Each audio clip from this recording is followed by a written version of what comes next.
All right, let's get this moved over there.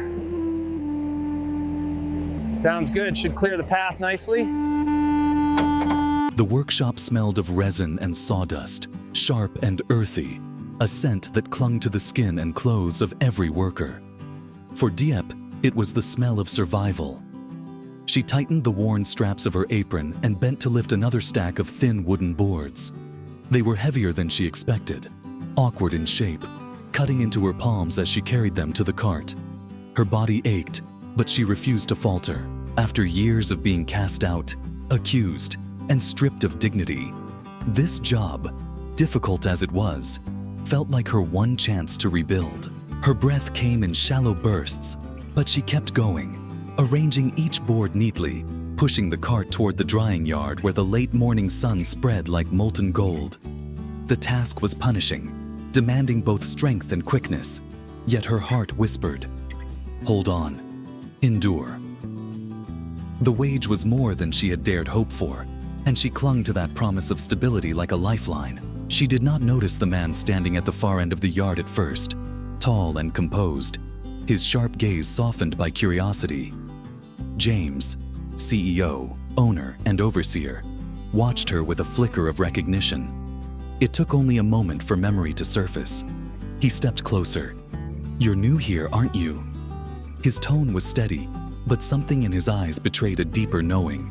Diep straightened quickly, brushing the sweat from her brow. "Yes, sir. I'll finish this load and then take a short break." Her words were clipped, professional, but inside, her chest tightened.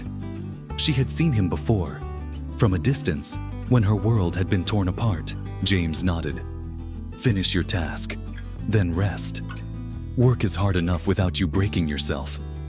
His voice was not commanding, but kind, carrying the weight of someone who understood the cost of effort.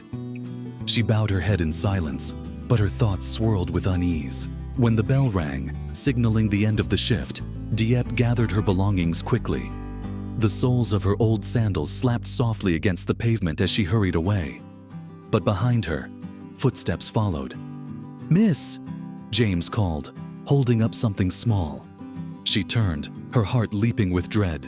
It was only her sandal. Somehow, in her haste, she had left it behind. Yet fear clouded her vision.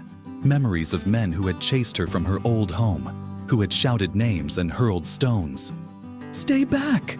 she cried, panic twisting her voice. "Don't follow me! You're a pervert!" She bolted, heart pounding, while James stood dumbfounded, the sandal still in his hand. Later, when their paths crossed again, the misunderstanding unraveled.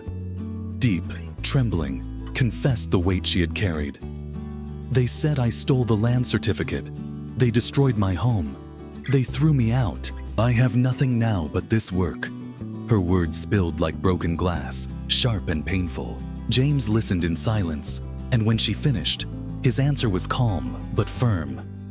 "It wasn't you. I know who did it. The real thief was someone else. You were innocent all along." Her breath caught. "What? You proved it?" "I did. That's why I came to find you." His voice deepened, heavy with both truth and regret. "And there's more you need to know. Your husband, Pao, he wasn't blameless. He was the one who was infertile, not you. They wronged you. They treated you like less than human for something that was never your fault." The world tilted under her feet. She clutched the edge of the bench beside her, her knees threatening to give way. All those years of shame, the whispers, the rejection, it had all been a lie. A cruel, deliberate lie. Her eyes burned, but she forced herself not to weep. "I can't change what was done to you," James said quietly. "But I can make sure you never suffer like that again. Let me help you." She shook her head immediately. "I can't accept charity. I'll work. I'll survive." "It's not charity," James pressed. "It's atonement. For doubting you, for misjudging you before. I have a house, a safe place. Stay there as long as you like. Please." Still, she resisted. The scars of betrayal ran too deep. Yet James was relentless in his compassion. He cleaned the old farmhouse himself, sweeping dust from the rafters, carrying water from the stream. He even bought her a simple dress from the market, pressing it into her hands with quiet insistence. "You deserve more than rags and shadows," he told her. At last, Diep agreed. Not fully, not without hesitation, but enough to follow him. The new home was modest but warm, a cottage tucked among green fields and whispering trees. For the first time in months, perhaps years, she felt safe. I could stay here?" she asked, her voice fragile. "As long as you wish," James said. "No one will harm you here. Help me tend the garden, care for the animals. In return, the house is yours." That night, under the glow of a lantern, they cooked together. Rice steamed in a pot, vegetables simmered, eggs crackled in the pan. Diep wore the dress he had chosen for her, its fabric soft against her skin. She looked across the table at the man who had once been a distant figure of authority, now a shield between her and the world. When the food was laid out, she lifted her chopsticks, but her hands shook. Tears spilled before she could stop them. Her voice broke. "I've never eaten a meal like this. Warm, safe, with someone who cares." James reached across the table, his hand steady over hers. "Don't cry. What's past is gone. From now on, no one will hurt you again. I promise." And in that promise, fragile yet powerful, something shifted. For the first time, Diep believed that perhaps the darkness was behind her, and that a future, uncertain but kinder, might finally be waiting. The days that followed were unlike anything Diep had experienced in years. Morning sunlight filtered through the windows of the small cottage, painting the wooden floor in gold. For once, she awoke without fear of insults, accusations, or footsteps pounding at her door. Instead, there was birdsong, the rustle of trees, and the gentle knock of James bringing fresh water or firewood. Though she hesitated to rely on him, she found herself gradually settling into the rhythm of this new life. She worked in the garden, pulling weeds with her hands, dirt caking her nails, while James tended to the animals nearby. Sometimes they shared laughter over the stubborn goat who refused to return to its pen, or the hens that scattered every time the wind shook the barn door. These small moments became threads stitching together a fragile but comforting normalcy. Still, at night, shadows haunted her. She would lie awake, staring at the ceiling, replaying the cruel voices of her past. "You're barren. You're useless. You're a thief." The words echoed, trying to claw back into her heart. James seemed to sense her pain. On those nights, he would sit quietly outside her room, humming low, steady tunes until the tremors in her chest subsided. He never intruded, never pushed her to speak. His presence was enough. Meanwhile, James's own feelings were shifting in ways he struggled to admit. He had once seen Diep as just another worker, another name on a ledger. But now, he noticed the resilience in her movements, the way her eyes softened when she looked at the fields, the dignity she carried even after all she had endured. Respect turned into admiration, and admiration into something deeper, something he was afraid to voice too soon. Life, however, refused to remain simple. Rumors began to circulate in the nearby village. Word spread that Pao, her ex-husband, and his mother had started asking questions, searching for her. They had learned the truth about Lin Jia being the real thief, and guilt gnawed at them like rust on iron. Regret, however, did not erase the cruelty they had shown her. One afternoon, as Diep was sweeping the yard, James approached her, his brow furrowed. "They're looking for you," he said gently. She froze, the broom slipping from her hands. Fear clenched her chest like a fist. "I don't want to see them," she whispered. "Not after everything. Not after the way they destroyed me." James nodded. "You don't have to. No one has the right to force their way back into your life. But if they do come, know this. I'll stand between you and them. Always." His words wrapped around her like a shield. Tears blurred her vision, but this time, they weren't tears of sorrow. They were tears of being seen, of being believed, of being protected. Days passed, and the bond between them deepened. They shared meals, long walks through the fields, and quiet evenings by the fire. James encouraged her to believe in herself again, even teaching her the basics of bookkeeping, so she could one day manage part of the business if she wished. Slowly, Diep began to smile more.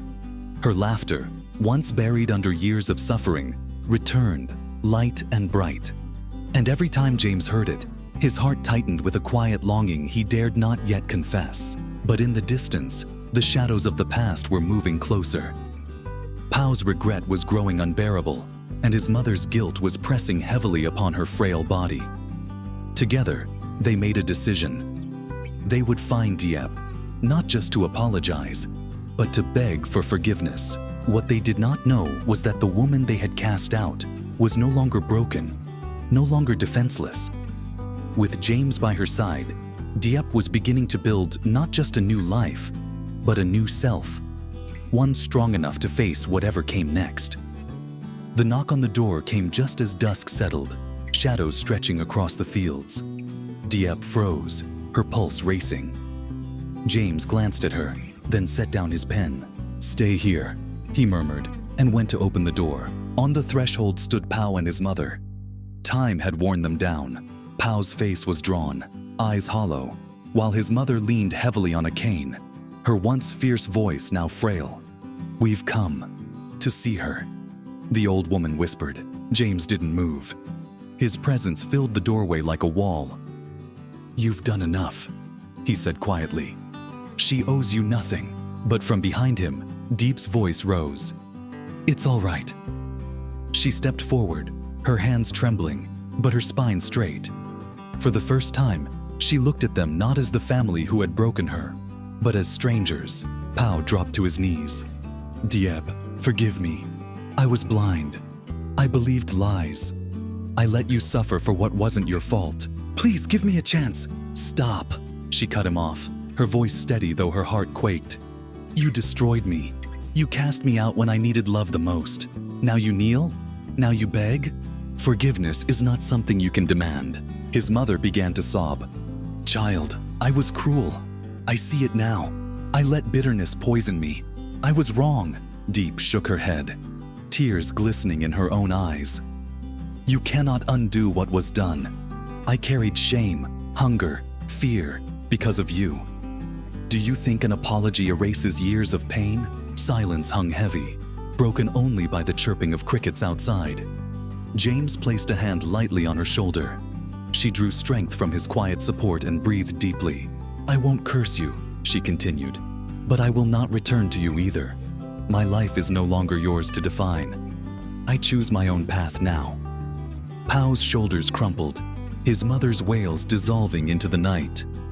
They staggered back, defeated, leaving behind the weight of their regrets. When the door closed, Diep sank onto the chair, trembling. James knelt before her, his gaze steady. "You were stronger than you know," he said softly. Her tears finally fell, but this time they were tears of release. "For the first time," she whispered, "I feel free." James took her hand, his thumb brushing away the wetness on her cheek. "From here on, you'll never face life alone." Outside, the night spread calm and quiet across the fields. And inside the little cottage, two lives, scarred by loss but bound by resilience, found the beginning of something new. Not just survival, but hope. Not just shelter, but love. The past had tried to break her, but the future, at last, was hers to claim.